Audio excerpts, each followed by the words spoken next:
Back in the early 2000s, before comic book movies were as beloved and popular as they are today, DC was working on a big project. Today, I'm going to be talking about the cancelled Batman Year 1 movie by Darren Aronofsky. Apologies if I'm pronouncing that name wrong. Firstly, some background on Batman's filmography up to this point. You can skip this if you want to, but if you're interested, then stick around. So, the first film of Batman was a serial in 1943, starring Lewis Wilson as the Caped Crusader. Back during these times, comic books weren't as beloved as they are now. Batman was still relatively new, Robin had just been introduced around 3 years prior, and Superman had been around a bit longer, and this was before the Justice League were even introduced. In 1966, a Batman movie set in the world of the Batman TV show starring Adam West was released. The film was very cartoony, which was what could normally be expected from Batman in the 60s, and the TV show was what influenced some more cartoon-styled themes in Batman comics at this point in time. However, things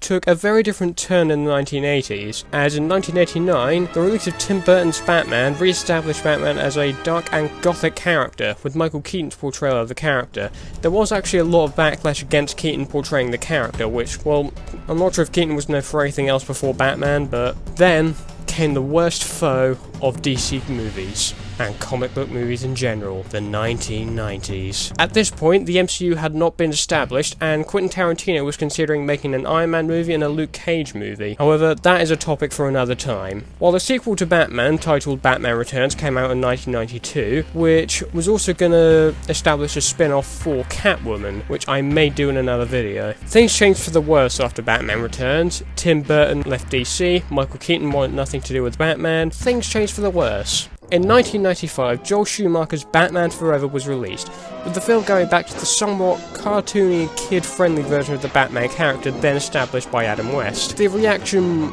wasn't good. And then Batman and Robin was released, which we all know was complete and utter dog shit. In 2001, however, DC were pitching the idea of a new Batman film, which would be based on the popular Batman Year 1 comic by Frank Miller, who also wrote The Dark Knight Returns and its sequel, The Dark Knight Strikes Again. The film was going to be directed by Darren Aronofsky, who directed films such as Black Swan and Requiem for a Dream. So he could have made a pretty interesting Batman film, and it probably would have been very dark. I mean, I haven't seen any of Darren Aronofsky's films, but it probably would have sounded interesting. Anyway, before you think, Batman Year 1, I like that comic, I wonder what this film would have been about. I would particularly like to see it.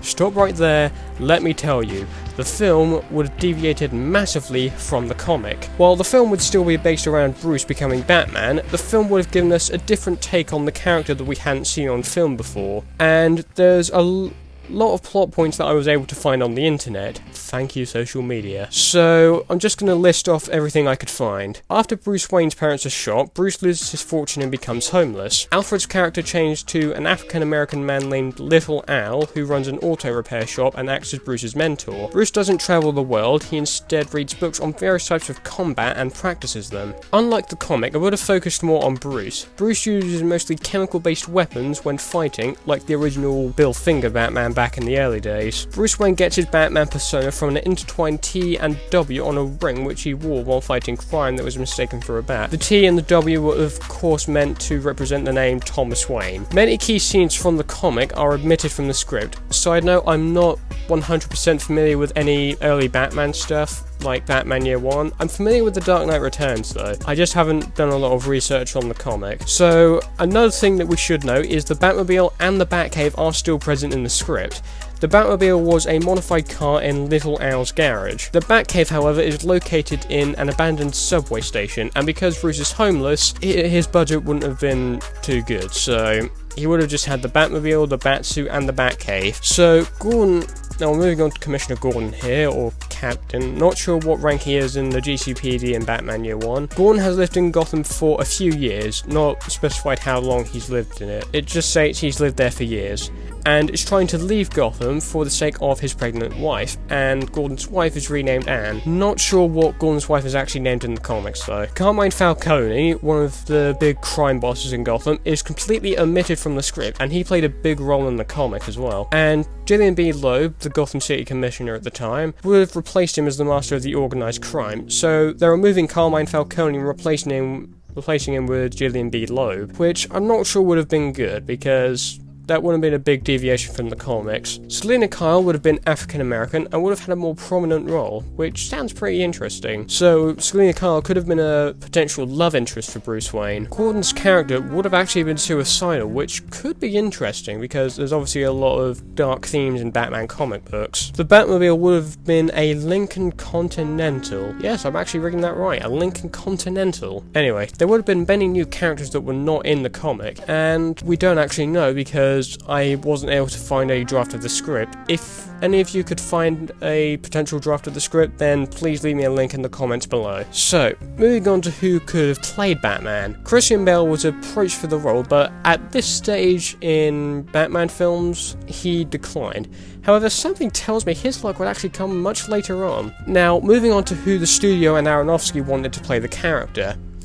Aronofsky wanted Joaquin Phoenix as Batman, which is ironic these days considering Joaquin Phoenix has now played Joker and won a couple of awards for it. The studio, however, didn't want Joaquin Phoenix as Bruce Wayne because he probably was out of the general age gap that Batman was in the comic. DC, however, wanted Freddie Prinze Jr. as Bruce Wayne. Now, if that name sounds familiar, you may know him for a couple of things. You may know him as the male nanny from that episode of Friends back in 2003, I believe, and you may know him as Fred in the 2 live-action Scooby-Doo films in the early 2000s, or the more geeky fans among you may know him as Kanan Jarrus from Star Wars Rebels, which he is in, but he voices the character of Kanan Jarrus because Star Wars Rebels is of course an animated show. So would either of these actors made a good Batman? While both of them are great actors in their own respect, I'm not necessarily sure either of them could pull off the darkness and broodiness that makes Batman an interesting character. Anyway, the film was of course cancelled, because if it wasn't cancelled I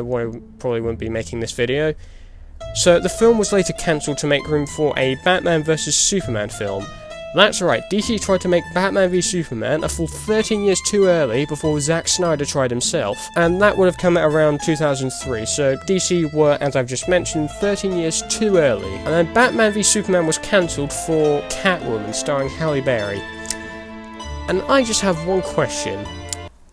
Who, in their goddamn right mind, thought that cancelling Batman Year One and Batman v Superman and making Catwoman instead was a good idea? Fun fact, Catwoman was originally going to be a spin-off of Batman Returns, and then a few years later, we got that abomination.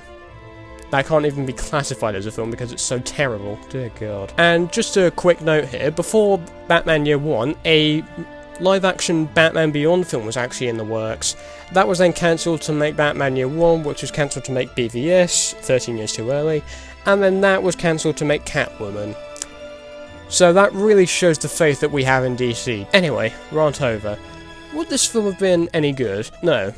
In my opinion, I'm not sure if it would have been a good film, because we had to keep in mind, this film would have come out in a time where superhero movies weren't that great, so films like the previously mentioned Batman Forever and Batman and Robin, and other films like Steel, Daredevil, and the first 2 Fantastic Four movies. And yes, I'm counting them as bad movies, because from what I've heard, they're not necessarily that well received. Anyway, the film definitely sounded promising, and there is a draft of the script out there which I talked about earlier. Sadly, I couldn't find the script, so if any of you can find a draft of the Batman Year One script, I may do another video on it where I read out the script.